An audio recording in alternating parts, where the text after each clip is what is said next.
اہل الکہف۔ اب ہم جا رہے ہیں اس غار کی طرف جس کا ذکر قرآن کی سورہ الکہف آیا 9 سے 26 تک تفصیل سے بیان کیا گیا ہے۔ تراجن 98 سے 117 عیسوی تک سلطنت روم کا عیسائی بادشاہ تھا۔ اس نے اپنی قوم کو بت پرستی پر مجبور کر دیا۔ جن لوگوں نے انکار کر دیا انہیں قتل کرنے کا حکم جاری کیا، لیکن 6 نوجوانوں نے اعلان کیا کہ ہم صرف خدائے واحد کی عبادت کریں گے جس کا کوئی شریک نہیں۔ یشو کی مورت یا کسی اور بتوں کی پوجا کرنے سے بھی انہوں نے انکار کیا۔ تراجن دقیانوس بادشاہ کے ظلم و ستم سے بچ کر یہ 6 نوجوان وہاں سے ہجرت کر گئے۔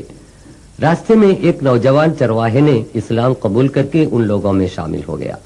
چرواہے کے کتے کو ساتھ لے کر 7 نوجوان جوردان کے پائے تخت عمان کے قریبی علاقے رقیم کے ایک پہاڑ کے دامن میں ایک کوہ میں پناہ لی اور انہوں نے خدا سے دعا کی، اے پروردگار، تیری رحمت ہم پر عطا فرما اور ہماری بگڑی بات کو بنا کر ہماری مشکلیں آسان فرما۔ خدا نے انہیں نڈر بنا دیا اور گہری نیند سلایا۔ 300 سال کی مسلسل نیند سے یہ نوجوان بیدار ہو گئے تو انہیں ایسا محسوس ہوا کہ ہم چند گھنٹوں کے لیے سو گئے تھے۔ اس غلط فہمی میں ان میں سے ایک کو کھانا لانے کے لیے بازار میں بھیج دیا۔ وہاں صدیوں پہلے کا سکہ دیکھ کر نوجوان پر شک پیدا ہوا اور اسے والی کے سامنے پیش کیا گیا۔ والی نے سمجھ لیا کہ یہ 7 نوجوان 300 سال پہلے خدائے واحد پر ایمان لا کر اس غار میں پناہ گزین تھے اور اب خدا کے حکم سے بیدار ہو گئے ہیں۔ والی نے اس نوجوان کو شاہنشاہ بیزینٹین تھیوڈیشس ثانی کے سامنے حاضر کیا۔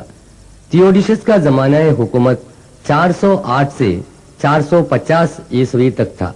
دوسرے نوجوانوں کو دیکھنے کے لیے نوجوان کے ساتھ بادشاہ، والی اور وہاں کے لوگ غار میں آئے اور ان کی بڑی عزت کی۔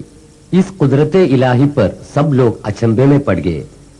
اس واقعے کے ذریعے خدا یہ دکھا رہا تھا، ہر انسان روز محشر میں پھر سے زندہ کیا جائے گا۔ یہ 7 نوجوان پھر سے غار میں گہری نیند سلائے گئے اور موت کی آغوش میں ہمیشہ کے لیے سو گئے۔ ان کی لاشیں غار میں الگ الگ قبروں میں مدفن تھیں، لیکن بعد میں ایک ہی قبر میں دفن کی گئی۔ آج بھی ان کی ہڈیاں قبر میں محفوظ ہیں۔ غار کا پہرے دار محمد یوسف ابو عرقوب اس کا بیان دے رہا ہے۔ قال قائل منهم كم لبثتم قالوا لبثنا يوما او بعض يوم قالوا ربكم اعلم بما لبثتم یہ غار کی وہ سوراخ ہے جس کے ذریعے ہوا اور روشنی اندر آتی ہے۔ وَنُقَلِّبُهُمْ ذَاتَ الْيَمِينِ وَذَاتَ الشِّمَالِ وَكَلْبُهُمْ بَاسِطٌ یہ ان کے کتے کے کھوپڑے اور دھاڑی کی ہڈیاں ہیں۔